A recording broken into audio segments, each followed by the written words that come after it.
పరిగెత్తుకుంటూ వచ్చింది. అది నేరుగా బుజ్జి దగ్గరికి వెళ్ళింది. బాత్రూమ్ లో ఉన్న బుజ్జి కింద ఏదో కదులుతున్నట్టు అనిపించి చూసింది. అక్కడ పాము పడగ విప్పి ఉంది.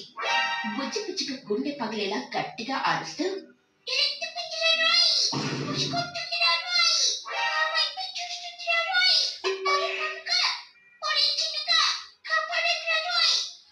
ఆ అరుపుకు పక్క బాత్రూంలోకి ఉన్న పన్ను ఉలిక్కిపడి నిద్రలేచాడు. వాడు లోపల కునుకు తీస్తున్నాడు. వాడు కంగారుగా బయటికి వెళ్దామని చూశాడు. దారిలో ఏదో అడ్డంగా ఉంది.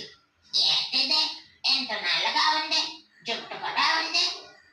ఎలుగుబంటి వెనక్కి తిరిగి గర్రమని అరిచింది. ఓలి అమ్మ బంటే, ఓలి అమ్మ బంటే, బంటి బంటే, ఎలుగుబంటి, కాపాడండి రాబాయ్. నా బాత్రూమ్ లో దగ్గర ఎలుగుబంటి సెక్యూరిటీ గార్డ్ లా కూర్చుంది. నన్ను తినేస్తుంది రాబాయ్. ఓలి పట్క, ఈ గోలాపు, ఇక్కడ నాకు పాము కాటేసేలా ఉంది.